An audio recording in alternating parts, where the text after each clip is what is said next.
LAC पर युद्ध की आहट के बीच हिंदुस्तान के रणबांकुरे 24/7 हाई अलर्ट मोड में हैं। लेह के बैटल ग्राउंड पर आर्मी और एयरफोर्स की वॉर जैसी सिचुएशन के लिए तैयारी पूरी है। चीन की हर हरकत पर नजर रखने के लिए सुखोई, मिग-29, मिराज लगातार उड़ान भर रहे हैं। तो चीन को धूल चटाने के लिए हेवी आर्टिलरी से लेकर गोला बारूद और रसद की सप्लाई लगातार जारी है। एलएसी के बैटल ग्राउंड पर कितनी तैयारी है बताने के लिए हमारे साथ डायरेक्ट लेह से जुड़ रहे हैं अमित पालित और मनीष प्रसाद, दोनों जुड़ चुके हैं। चलिए सीधे उनका रुख करते हैं। Over to you. शुक्रिया ज्योत्सना। दर्शकों को सबसे पहले हम बता दें कि मैं और मनीष इस वक्त बहुत ही फॉरवर्ड एरिया में मौजूद हैं लद्दाख के, और यहां से हम पल पल की खबर आप तक पहुंचा रहे हैं इंडिया टीवी के जरिए। सबसे पहले आपको बताते हैं कि रक्षा मंत्री राजनाथ सिंह ने कल भाषण दिया था, अपना स्पीच दिया था उन्होंने संसद में। आज राज्यसभा में थोड़ी देर में ही वो अपना फिर से स्पीच देंगे, जिसमें उन्होंने साफ कह दिया था कि किस तरह से चीन ने हिमाकत की थी, लेकिन चीन को जवाब देने के लिए भारतीय सेना तैयार है। हमारी वायु सेना हो, हमारी थल सेना हो। आपको साथ में ये बताते हैं कि जो भारतीय सेना है उसका एक मोटो होता है, जब हम रन में उतरते हैं तो दुश्मन को धूल चटाते हैं, और यही हमको यहाँ पर देखने को मिल रहा है। कल यहाँ पर हमने जबरदस्त यहाँ पर हमने देखा था किस तरह तैयारियां चल रही है, चाहे हमारे एयरफोर्स के प्लेन्स हो या फिर साथ ही साथ जो लॉजिस्टिक यहाँ पर तैयार किया गया है आगे पहुंचाने के लिए। मनीष ने, जो हमारे इंडिया टीवी के डिफेंस एडिटर हैं और साथ ही साथ मेरे सहयोगी हैं, वो उस वक्त मौजूद थे जब यहाँ सब कुछ ये चल रहा था। तो मनीष से सीधा हम बात करेंगे और जानेंगे, मनीष, जिस तरह से कल हमने देखा ग्लोब मास्टर लगातार उतर रहे थे, वहां पर लॉजिस्टिक जो साजो सामान है पहुंचाया जा रहा था, आखिर उसमें क्या क्या चीजें थी और उनका क्या फायदा मिलने जा रहा है? अमित, सक्षम सबल सर्वत्र स्क्वाड्रन जो है ग्लोब मास्टर की, C-17 ग्लोब मास्टर जिसे स्काई लॉर्ड कहते हैं, और हर दुर्गम इलाके में जाकर इसने अपने ट्रांसपोर्ट रोल को बखूबी निभाया है। और इसीलिए मिलिट्री ऑपरेशंस के तौर पर पिछले 3 महीने से artillery guns, tanks, BMPs, troop movement, battle load सभी को पहुंचाने में बहुत ही अहम रहा है। आप कल वहां पर मौजूद थे और मनीष ने ग्राउंड जीरो से एक रिपोर्ट भेजी, जिससे आप समझ जाएंगे कि वहां पर कौन कौन से सामान है, कल पहुंचे और किस तरह से उन्हें आगे भेजा जा रहा है। ये रिपोर्ट देखिए मनीष की। लाइन ऑफ एक्चुअल कंट्रोल के हालात को देखते हुए लगातार लॉजिस्टिक, आर्म्स, एम्यूनिशंस और टैंक आर्टिलरी गन्स की सप्लाई के लिए C-17 ग्लोब मास्टर का इस्तेमाल इस समय भारतीय वायुसेना कर रही है। हम इस समय फॉरवर्ड एयरबेस पर हैं और ये स्ट्रेटेजिक एयरबेस है, और इसी वजह से हम आपको इस जगह का नाम नहीं बता रहे, लेकिन ठीक सामने C-17 ग्लोब मास्टर, जिसे स्काई लॉर्ड कहा जाता है, दरअसल वो अब इन फॉरवर्ड एयरबेसिस पे लगातार लैंडिंग और टेक ऑफ उनकी जारी है। ये अपने साथ करीबन 77 टन की लोड कैपेसिटी के साथ फॉरवर्ड लोकेशंस पर लगातार लैंड कर रहे हैं। यहाँ तक कि हम आपको बता दें कि जो अलग अलग लोकेशन से टैंक लेकर आए थे वो यही ग्लोब मास्टर लेके आए थे।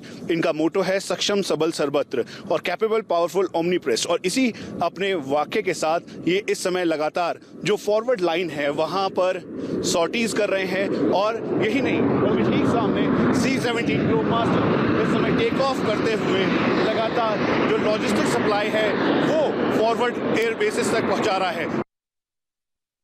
C-17 इस समय लॉजिस्टिक लेकर इस फॉरवर्ड एयरबेस पर पहुंचा है, और एक एक कर भारतीय सेना, ITBP के जवान, उनका पूरा लोड यहां पहुंच चुका है, और इसीलिए अब एक एक करके ये नीचे की तरफ उतर रहे हैं। इंडिया टीवी आपको दिखा रहा है फॉरवर्ड एयरबेस की तस्वीर, जहां पर इस समय आप देखें तो तमाम जो जवान हैं वो अपना सामान और जो बड़े बड़े लोडर्स हैं उसके जरिए इन सामानों को निकाला जाएगा। वहीं दूसरी तरफ इमरजेंसी सर्विसेज के तौर पर जो कोरोना टेस्टिंग है वो जवानों की जा रही है, जो फॉरवर्ड एयरबेस पर इस समय उतरे हैं और आगे फॉरवर्ड लोकेशन पर जाएंगे।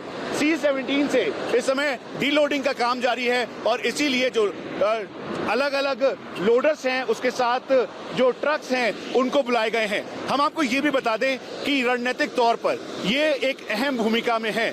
वजह यह है कि स्काई लॉर्ड, जिसका अपना मोटो इसको स्टैब्लिश करता है, और यही वजह है कि भारतीय वायुसेना के इस समय फॉरवर्ड एयरबेस पर लगातार जो सारे पैरामीटर्स को चेक किया जा रहा है।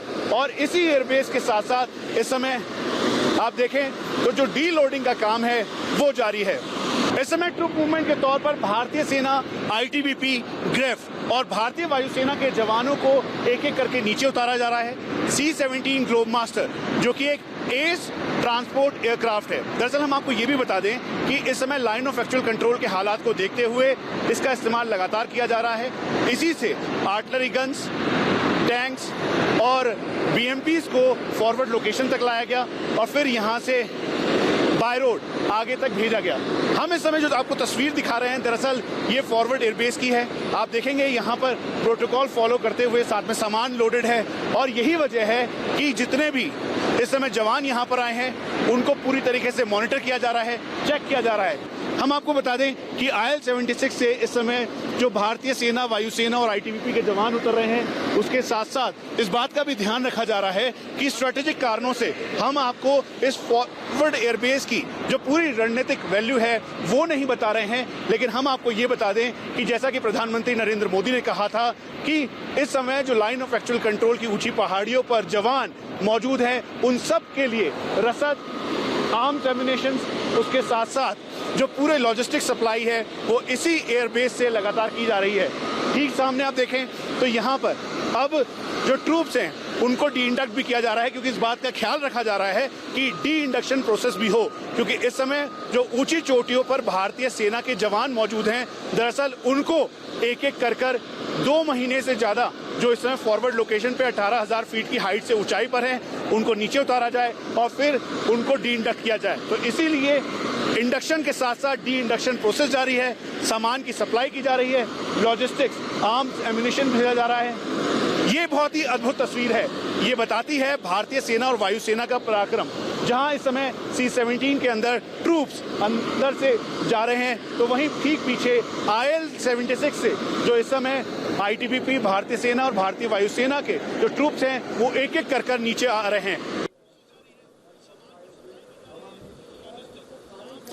तो आपने देखा कि किस तरह से तैयारियां चल रही हैं और भारतीय सेना को और मजबूत किया जा रहा है, एयरफोर्स उसमें किस तरह से मदद कर रहा है। अगर LAC की बात करें तो हमने लगातार आपको यहां की तस्वीरें दिखाई हैं कि किस तरह का माहौल यहां पर है, किस तरह की भौगोलिक स्थिति यहां पर है। कहीं ऊंचे ऊंचे पहाड़ हैं तो कहीं पर पठारी मैदान है और LAC में जहां पर इस वक्त भारतीय सेना मौजूद है वहां भी इसी तरह के हालात हैं, चाहे वो पेंगोंग लेक का इलाका हो, चुशुल का इलाका हो या फिर डेप्सांग का इलाका हो। लेकिन इन इलाकों में चीनी सेना बड़ी आसानी से पहुंचती है क्योंकि उनके पास कुछ ऐसे इन्फेंट्री व्हीकल्स हैं जिसके जरिए अपने ट्रूप्स को पहुंचाते हैं, जिसको इन्फेंट्री ट्रूप्स मूविंग व्हीकल कहा जाता है। लेकिन आपको बता दें कल एक ऐसी तस्वीर आई जिसने भारतीय सेना के हौसले को और बुलंद कर दिया होगा और साथ ही साथ चीनी सेना में खलबली मच गई होगी क्योंकि भारत ने अपने यहां पर आधुनिक ऐसे ही एक ट्रूप कैरियर को पहुंचा दिया है, जिसके बारे में मुझे मनीष बताएंगे। Future regiments in today's army, और इसीलिए मैकेनाइज्ड कॉलम्स को स्पांगूर गैप से लेकर पेंगोंगसो के अलग अलग एरियाज में डोमिनेट करने के लिए BMPs को डिप्लॉय किया गया है। इसमें 3+7 यानी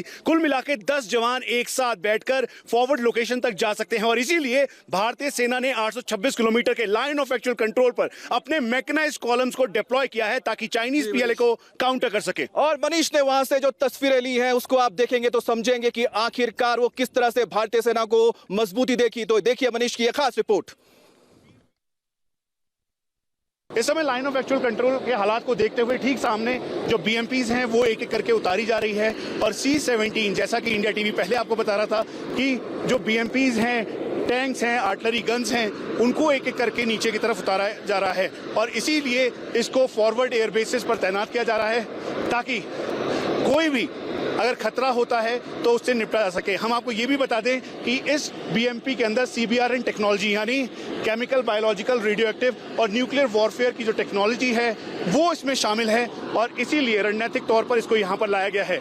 C-17 से एक एक करके जो इस समय ट्रूप्स हैं वो उतर रहे हैं और साथ में जो स्पेशल फोर्सेस के जवान हैं, भारतीय सेना के जवान हैं जिन्हें क्वीन ऑफ बैटलफील्ड कहा जाता है, वो उतर रहे हैं और यही वजह है कि इस समय भारतीय वायुसेना हर चैलेंज से निपटने के लिए इंटीग्रेटेड फॉर्म में भारतीय सेना के साथ फॉरवर्ड लाइन पर तैनात है।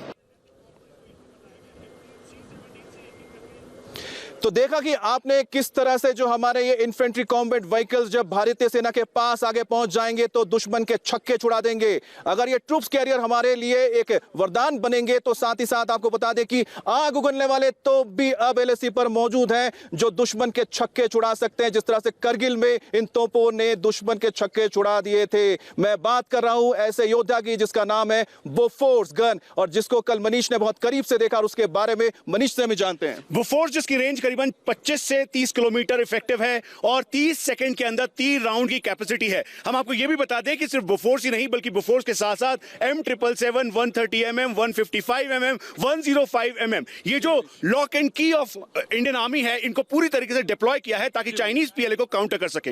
तो मनीष ने जैसे बताया, तो पहले आप तस्वीरें देखिए जहां पर मनीष आपको समझाएंगे कि किस तरह से बोफोर्स तोप तैयार है चीन पर आग उगलने के लिए। भारतीय सेना ने लाइन ऑफ एक्चुअल कंट्रोल के हालात को देखते हुए कई जगहों पर बोफोर्स भी तैनात किया है। हम आपको बता दें कि एहतियातन तौर पर इसका मेंटेनेंस भी किया जा रहा है और साथ में लाइन ऑफ एक्चुअल कंट्रोल पर इसको डिप्लॉय करने का मकसद ये है कि अगर चाइनीज पीएलए कहीं से भी कुछ मिस एडवेंचर करने की कोशिश करता है तो उसे जवाब दिया जा सके। ये 360 डिग्री टर्न किया जा सकता है और आपको ध्यान होगा कि कारगिल युद्ध के दौरान इसने एक अहम भूमिका निभाई थी।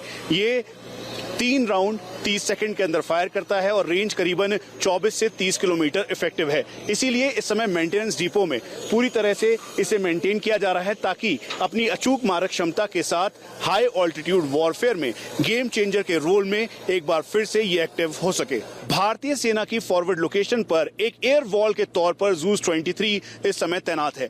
हम आपको ये भी बता दें कि करीबन 2000 राउंड पर मिनट की इसकी कैपेसिटी है और 2.5 किलोमीटर तक की इफेक्टिव रेंज है। इसीलिए लाइन ऑफ एक्चुअल कंट्रोल के हालात को देखते हुए अगर एरियल थ्रेट यानी चाइनीज पीएलए का कोई भी आर्म्ड यूएवी या फिर एरियल थ्रेट आता है तो उससे निपटने के लिए पूरी तरह से ये कारगर जूस 23 mm है। तो आपने हमारे आग उगलने वाले तोप को तो देख लिया, लेकिन जरूरी ये होता है कि जो हमारी सेना कई किलोमीटर दूर एलएसी पर मौजूद है, जहां पर पहुंचना मुश्किल होता है, वक्त लगता है अगर रोड से जाते हैं, तो वहां पर अगर तुरंत कुछ पहुंचाना हो तो उसमें कौन से ऐसे विमान हैं जो हमारे लिए मदद करते हैं? मनीष, वो कौन सा हेलीकॉप्टर है खास तौर पे जो इस वक्त यहाँ तैनात है? फेदरवेट कहे जाने वाला ये चिनूक हेलीकॉप्टर जो कि आसानी से 10 टन तक जो लोड है उसे लेकर फॉरवर्ड लोकेशन तक जा सकता है। इसमें आरटी गन्स भी हैं, तमाम चीजें भी हैं और ये 14 महीने की प्रिपरेशन है जो इस समय भारतीय सेना और वायुसेना का इंटीग्रेटेड प्लान है। तो एक बार देख लेते हैं कि आखिरकार ये चिनूक हेलीकॉप्टर किस तरह से हमारे फॉरवर्ड एरियाज में हमारी सेना तक रसद और बाकी सामान पहुंचा रहे हैं। इस रिपोर्ट में देखिए।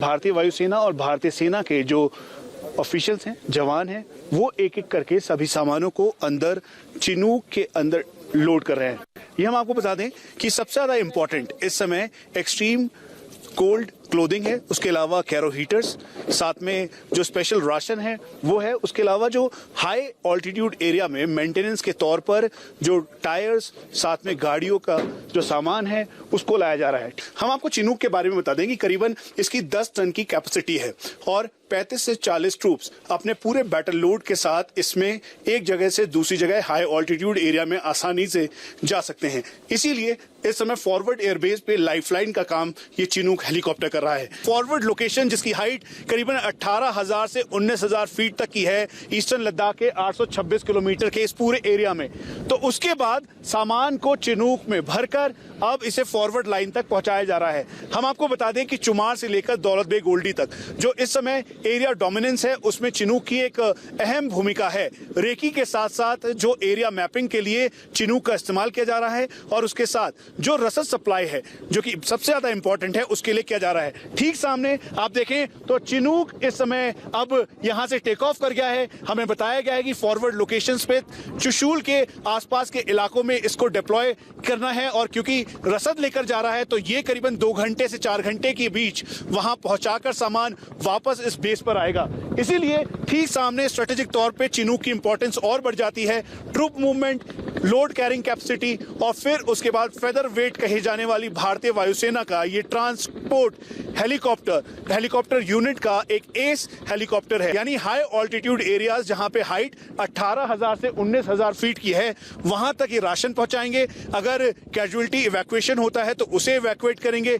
अगर किसी की तबीयत ठीक नहीं है तो फर्स्ट एड के तौर पर डॉक्टर्स को ले जाकर वहां तक पहुंचाएंगे। लेकिन लाइन ऑफ एक्चुअल कंट्रोल यानी भारत चीन के हालात को देखते हुए स्ट्रेटेजिक रोल में इस समय चिनूक हेलीकॉप्टर फॉरवर्ड एयरबेस से फॉरवर्ड लोकेशन तक जाने के लिए पूरी तरह से तैयार है और यही भारतीय वायुसेना और सेना की इंटीग्रेटेड पावर है।